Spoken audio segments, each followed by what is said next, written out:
तू मोड़िए दिले बड़ा 10 से ज्यादा काव्यो जी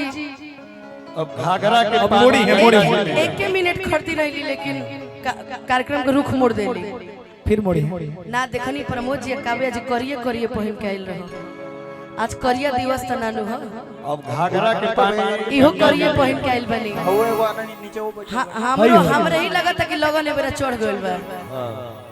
अब हो बल्लो ऊ त पगला है ओकर नाम जानबू त हंसत हंसत पागल हो जेबू वो बी है बी तब ठीक है बा तब तू बीए बड़ो बी तो है लेकिन भाई भी ए कहता रही कि मेरा भाई है मैंने कहा तब तू बीए ठीक रहा भाई प्लस बी ना ठीक बा राहुल बड़की माई कहाँ बड़ी होने आगे बैठल बड़ी अच्छा अमौसी होने वाली पीछे देखिए एक कार्यक्रम के लिए उसका जो टीम होता है वो बैकबोन होता है बिल्कुल और मैं बड़ी सौभाग्यशाली हूँ कि मेरी टीम में इतने सुंदर सुंदर मेरे सारे भाई म्यूजिशियंस हैं जो हर कदम पे मेरे साथ रहते कोनो दिन ऐसा लगेला कि आज तो हम ना गा पाई तब राहुल भैया कहेला कि तू गावा ना हम बानी नो पीछे से बजावत रहे जहाँ गड़बड़ाई नहीं तहाँ संतोष दूसरा धुन उठा लेवेला तो गोलू के तो छोड़ दई त करमवीर दीदी हई करमवीर दीदी हई हाय हमर अमितवा बी भाई बा सोनू हाँ बी मतलब बहादुर बहादुर बस बस ये चाहिए बी से बेईमानो होला बी से बेईमानो होला कहत रे अब बी से बकलो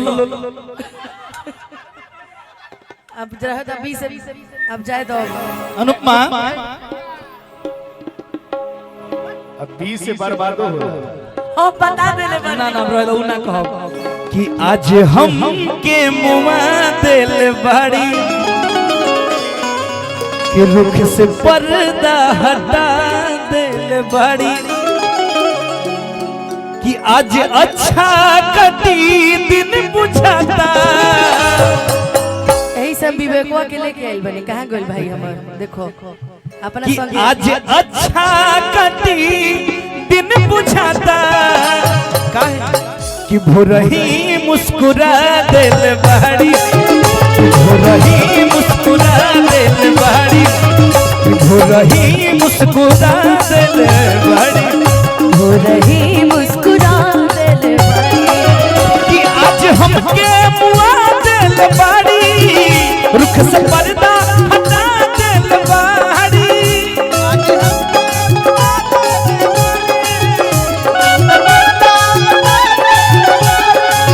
कि आज हमके मुआ दिल बाड़ी रुख से पर्दा हटा दिल बाड़ी कि आज अच्छा कटी दिन बुझाता हो रही मुस्कुरा दिल बाड़ी कि हो रही मुस्कुरा दिल बाड़ी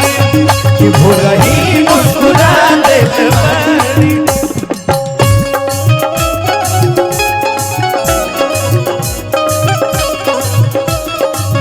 चांद तारे फूल शबनम तुमसे अच्छा कौन है कोई रुत हो कोई मौसम कोई रुत हो कोई मौसम तुमसे अच्छा कौन है चांद तारे फूल शबनम तुमसे अच्छा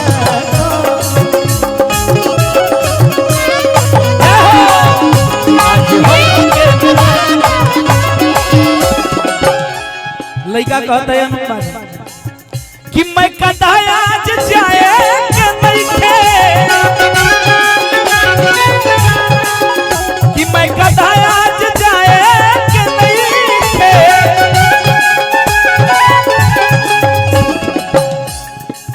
कि मैं कदा आज जाए के नइखे काहे से की आँख से ही पिला दिल बाड़ी वो आँख से ही पिला दिल बाड़ी वो आँख से ही पिला दिल बाड़ी बीच में हमनी के जख्मी जितेंद्र भैया के स्वागत कर जाओ बार बार प्रणाम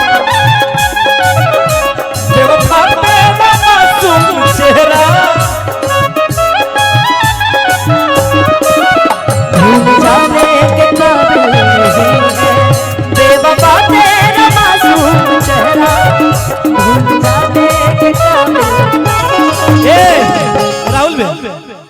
हम बेवफा है ना आप बेवफा है, ये समय बेवफा है। इस समय बेवफा है आहा। कि कुछ सुलगत पिघलत अंदर आ दिल के भीतर बड़े जख्मी जितेंद्र कि कुछ पिघलत सुलगत अंदर कि कुछ सुलगत पिघलत अंदर काहे से किया गया सन लगा दिल बहरी,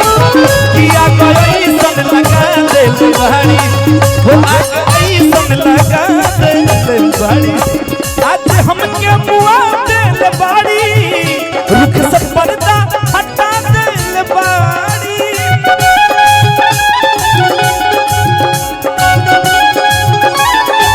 किया जी अच्छा कटी दिन बुझाता हो रही